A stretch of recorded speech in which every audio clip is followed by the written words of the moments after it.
Bonjour et bienvenue dans le JT de NC News. Au sommaire ce soir, depuis 2 ans, l'Avenir en confiance gère la province sud et elle en dressait le bilan ce midi. Le MEDEF s'inquiète, il alerte sur les conséquences de l'absence de président du gouvernement. Un mot de sport avec la création à Welifou d'un club un peu particulier. Il y a 2 ans, l'Avenir en confiance remportait une victoire écrasante aux élections en province sud.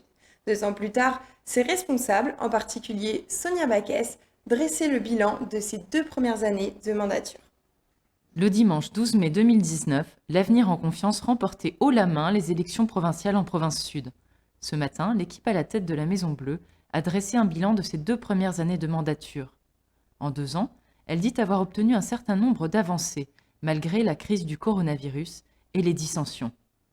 Plan d'action requin, médiation dans le cadre de l'usine du Sud, lutte contre la Covid et vaccination, mesures d'aide à l'emploi, actions de reboisement, accession au logement, soutien à l'innovation, démocratie participative. Voilà autant de sujets que l'exécutif provincial a inscrits à son tableau de chasse.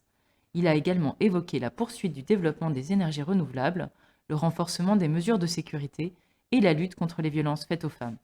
Autre motif de satisfaction, le redressement des finances de l'institution. La province sud a retrouvé les marges de manœuvre dont elle avait besoin et une capacité d'épargne de 13%. Un bon ratio, dixit Philippe Blaise, le premier vice-président de l'exécutif provincial. Pour autant, contrairement à ce que certains de ses détracteurs affirment, explique Fiona Backès, ces coupes budgétaires n'ont pas été faites au détriment du secteur social et santé. Le compte administratif fait état de 9,3 milliards de francs consacrés à ce secteur, contre 9,1 milliards en 2018 sous la précédente mandature. Un bilan que l'Avenir en confiance ne manquera pas d'utiliser lors de son déplacement à Paris du 25 mai au 3 juin, afin d'appuyer son projet de prééminence provinciale. Alors que la Nouvelle-Calédonie n'a plus de gouvernement depuis 100 jours, les provinces résistent. C'est en substance le message que Sonia Backès entend faire passer. La présidente de la province sud estime notamment qu'il y a urgence à refondre les compétences des collectivités.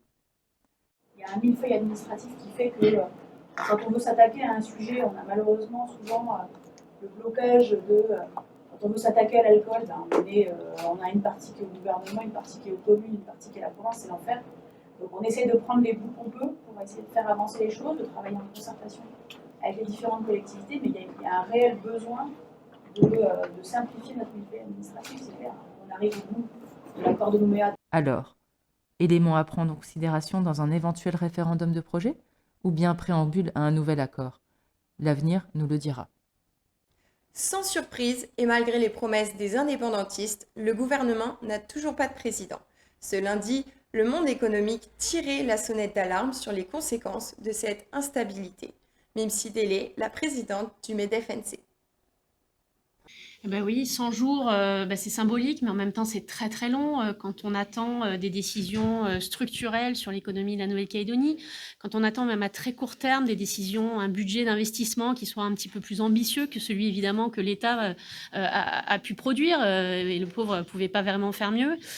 Quand on attend que le plan d'Ocamo, qui est censé sauver nos comptes sociaux, soit mis enfin en œuvre, on a vraiment l'impression d'être en panne à un moment où l'économie en a énormément besoin, et c'est vrai que les chefs d'entreprise que nous représentons commencent à être fatigués, frustrés et extrêmement je dirais inquiets de cette situation qui semble perdurer, parce qu'on n'a pas l'impression qu'il y ait une énorme inquiétude qui se fasse jour auprès de nos décideurs politiques actuellement. Nous reviendrons plus longuement sur l'inquiétude du monde économique dans notre JT de demain. On termine par un mot de sport et l'on s'intéresse à la création à Welifou d'un club de Viet Vo Dao, un art martial vietnamien. Reportage Adrien Monroux. Le Viet Vo Dao est un sport de combat regroupant plusieurs arts martiaux permettant de maîtriser les rudiments de la self-défense. Sous l'impulsion de Christophe Wanapo, un club a récemment ouvert ses portes à Lifou. Une première sur l'île qui attire pour le moment un public bien particulier. Principalement, j'ai que des dames qui sont avec moi pour l'instant. J'ai pas de garçons. J'ai l'impression que c'est les femmes qui ont besoin de se protéger. Vu qu'ici, sur l'île, j'ai encore entendu le week-end dernier, il y a une dame qui s'est fait encore frapper par son mari. Du coup, le mari est redescendu sur Nouméa. Donc, j'ai l'intention d'instaurer une self-défense auto-féminine une fois par mois. Vu que le Viet Vo Dao, ça regroupe pas mal d'arts martiaux et puis c'est beaucoup physique, technique et efficacité.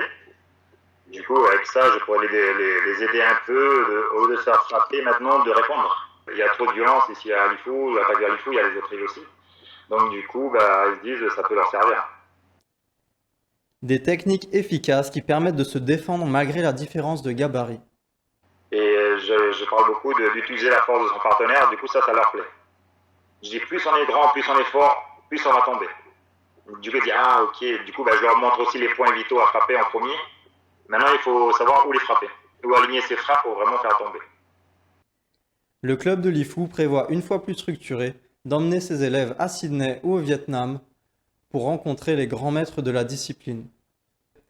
Merci à tous d'avoir suivi notre rendez-vous JT et à demain sur NC News.